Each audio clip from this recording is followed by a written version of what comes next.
Vatsimpana etnineny Ratovelo Jacqueline. O Jesosy taminy, izao ny fananganana ny maty sy fiainana, izay mino ahy na dia maty aza dia ho velona indray. Amen. Ivavaka isika. Ry Jesosy Kristy tomponay sy mpanjakanay io, fantatray tsara tokoa fa tsy misy na dia ray aminay aza mahay mampitombo ny andro iainanay satria ianao rery ihany Jesosy no tompony fahavelomana. Koa izany nisoranay anao ankehitriny noho ny fitiavanao sy ny famindramponao ka velona trapamonjeny izahay natrary zao maray mbaovao izao indray. Misaotra ihany koa tompo fa mbola afaka miondrika mpanajana eto amin'ny tongo masinao izahay, miarahabanao, midera sy mankalaza ary manome voninahitra ambony indrindra ho anao satria Andriamanitra mendrika n'izany rehetra izany ianao. Makasitraka ihany koa Jesosy satria mbola nomenao tompo-pahasoavana izahay hiatrika an'izao fotoam-bavaka masina izao.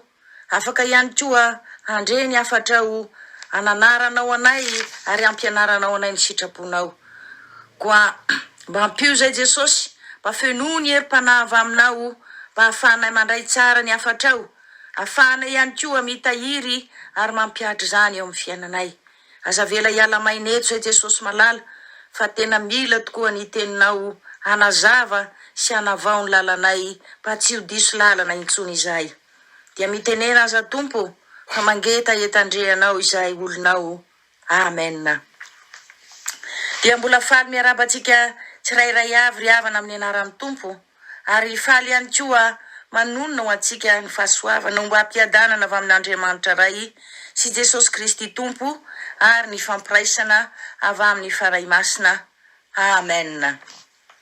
Ny vatsim-panahy izay angalantsika fampahirezana androandro havana dia izay voasoratra ao amin'ny filazantsarany Jaona.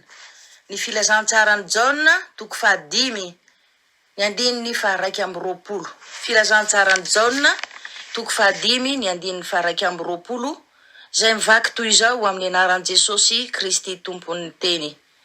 Fa toy ny ray manangana sy mamelona ny maty, dia tahaka izany koa no hamelomany zanaka izay tiany. Amen.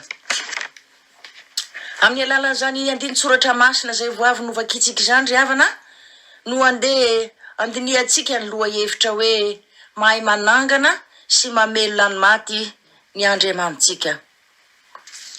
Hitantsika tokoa arak'izay voasoratra eto fa ilay Andriamanitra ivavahantsika, ilay Andriamanitra iankofantsika isan'andro ary ametrahantsika ny fiainantsika ray manontolo, dia Andriamanitra mahery sy mahagaga tokoa satria afaka manangana sy mamelona ny maty izy.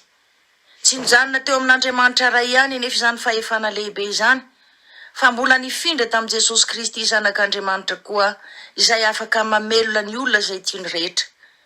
Ary dia tsy mba najanony Jesosy teo ihany koa izany, fa mbola naniraka ny mpianany koa izy hoe ianareo rehetra izay mino ahy ho izy mandehana tohizo ny asa izay rehetra nataoko. Avoay ny demonia, diovy ny boka, sitrano ny marary, atsangano ny malemy. Ary izany no tena iazantsika mafy tokoa ry havana ankehitriny, mba hahatonga antsika ho masina tanteraka, mba hahatonga antsika hanampinoana fenon'Andriamanitra ary hampiorona tanteraka antsika aminy koa. Satria raha hanangana sy hamelona izay zavatra matimaty rehetra eo amin'ny fiainantsika Andriamanitra, dia tsy maintsy miandry zavatra amintsika ihany koa izy aloha, izay vao hanatanteraka an'io fananganana sy fanamelomana io. Mino aho fa ny zavatra tena iritsika mpanaradian'ny tompo ry havana amin'izao fotoana izao dia tsy misy afa-tsy ny hananantsika finoana matanjaka n'Andriamanitra, fa izy rery ihany no Andriamanitra mahery sy mahagaga.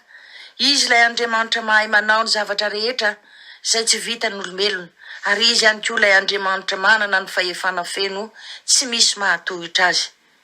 Ary io tenin'Andriamanitra ao amin'ny Jaona toko 5 ny andininy 2:20 io ry havana, dia nomen'Andriamanitra antsika mihitsy androany mba hampitombo ny finoantsika, tsy hampiroroa sainantsika intsony, ary tena haresy lahatra antsika tanteraka tokoa fa mahery izy afaka manangana sy mamelona ny maty.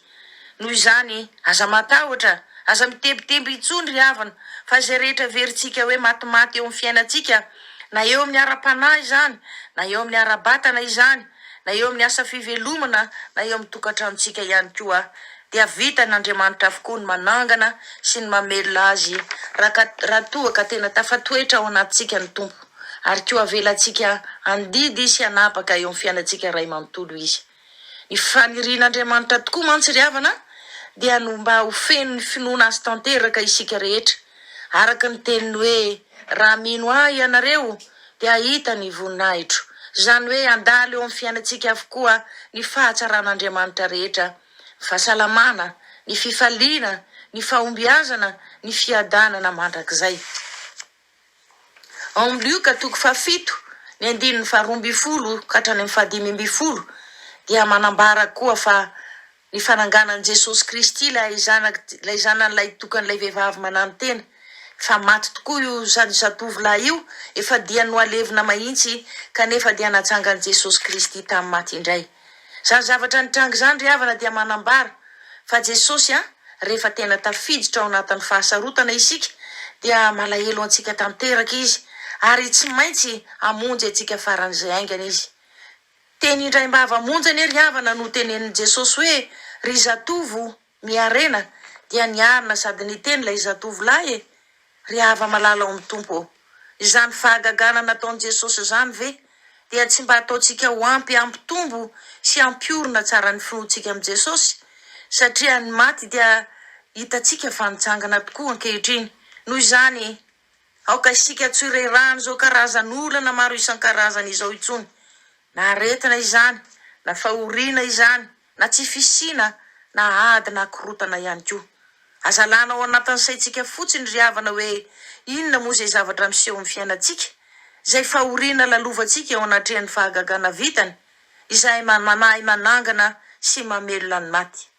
Mila mino fotsiny isika ry havana fa tsy misy afa-tsy Andriamanitra irery ihany no mahavita mamonjy atsika, mamany olantsika rehetra.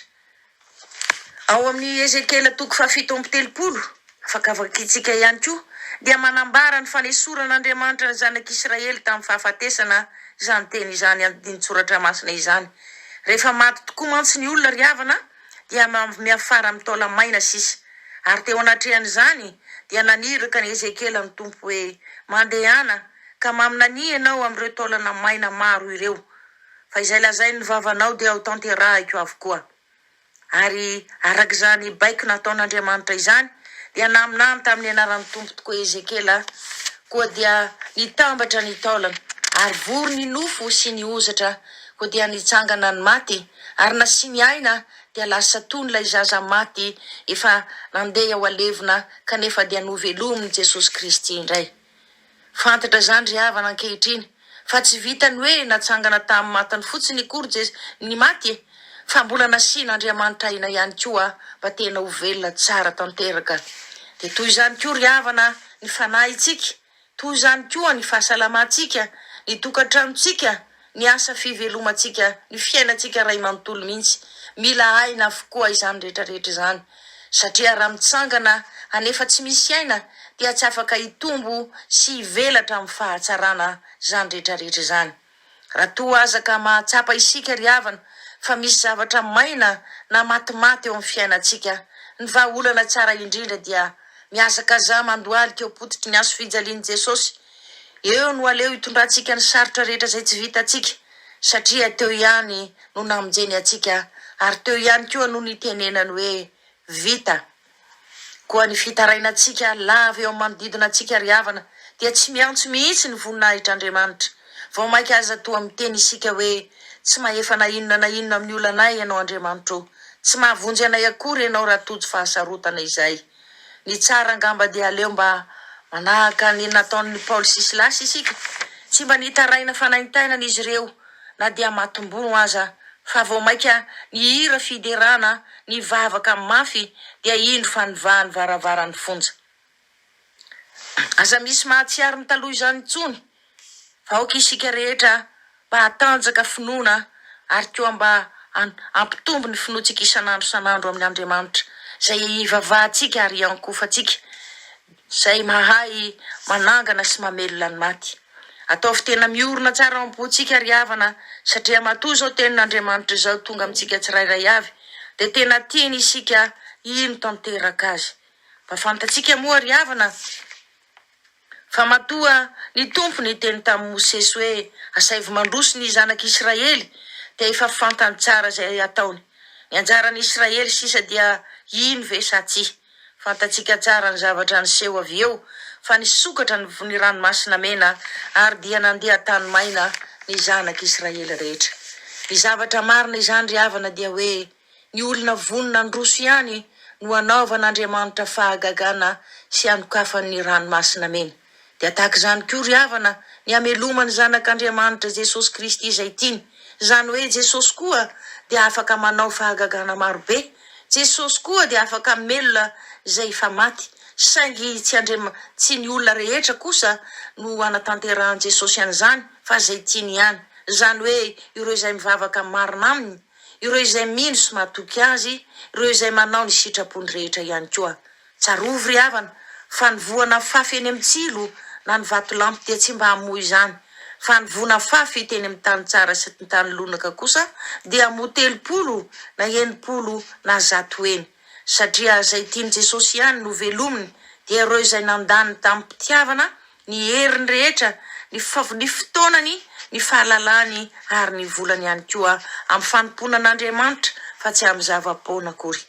Raha tanteraka itsika izany ry havana dia minoa fa anisan'ireo izay tena tiany Jesosy isika ka anaovany fahagagana marobe eo amin'ny fiainantsika. Ny voninahitra dia ho an'Andriamanitra irery ihany. Amen. Mbola iondrika hivavaka isika. Ataonay ao na tompo malala no tsy saotra anao, ankasitraka anao noho ny fiheveranao ny momba anay rehetra isan'andro isan'andro. Ka mbola tsy sasatra ianao androany fa nandefa indray ny teninao izay manambara aminay fa ianao ilay Andriamanitra ivavahanay, ilay Andriamanitra iankofanay ary koa andeha hametrahanay ny fiainanay iray manontolo dia mpanangana sy mpamelona ny maty. Ary tsy mba najanonao teo anefa izany fa mbola nafindranao ny fahefanao tamin'ilay zanakao ilay tokana ka mbola afaka namelona izay tiany rehetra koa Jesosy. Makasitraka indrindra tompo satria fantatray tokoa fa tsy mba nandry saina ianao taminay. Nalahelo anay mafy tokoa ianao satria mianjaanja eo anatrehanao tompo fa na mivavaka aminao azy izahay kanefa hitanao koa fa miainao anatin'ny tahotra sy ny ororo ihany. Miainao anatin'ny ay sy ny tebotebo fatratra eo anatrehan'izao fiainana feno fahasarotana iainanay zanak'olombelona izao. Ny marina dia tonga reraka ampanahy izay ankehitriny. Tsy mahavavaka intsony fa tena mankatsiaka ara-panahy. Variana mifampitanisa fahoriana izahay tompo, toadinona itanteraka fa izany fahadisoana ataonay izany dia midika fa tsy mahavany olana intsony ianao Andriamanitra, tsy mahavonjy anay intsony ianao. Menatra sy mangahy itanteraka izay tompo satria ankehitriny dia fantatray mazava tsara tokoa fa horera maina izahay hitanisa ny fahorianay amin'ny manodidina anay noho ny tsy finoana ianao, noho ny tsy fatrokinay ianao Jesosy. Kanefa noho ny teninao androany tompo malalo dia resy lahatra izahay fa tsy misy ary tsy hisy olona asolanao izany mandrakizay. Ahavita ihay anay, ahavita amany olanay rehetra ary koa ahavita amonjy anay amin'izay rehetra manjoa anay eo amin'ny fiainanay. Koa mba mampio izay tompo malala, mba hampitombo ny finoanay isan'andro isan'andro. Atoko tanteraka anao izahay, tsy herikerika sy tsy atahotra ihany koa, fa ametraka ny fiainanay rehetra eo ambany fahasoavanao sy ny fiahinao, mba hiseho eo aminay sy ny ankonanay tokoa ny voninahitra ao sy ny fahatsaranao rehetra. Aleluia. Amen. Raiso ampinoana ry havana, itsodranomasina avy amin'Andriamanitra ray. Ny tompo aniany tsy lalana ny fonareo amin'ny fitiavana an'Andriamanitra sy ho amin'ny faharetany Kristy ary itenenana aminareo ihany koa hoe raha mino ianareo dia hita ny voninahitro sy ny fahatsarako rehetra. Ho tanteraka tokoa ny izany amin'ny anaran'ny Ray sy ny Zanaka ary ny Fanahy Masina. Aleluia. Amen. Mahereza daholo ry havana ary aza misy ho isany izay tsy mino intsony fa minoa mba ho verina isika rehetra.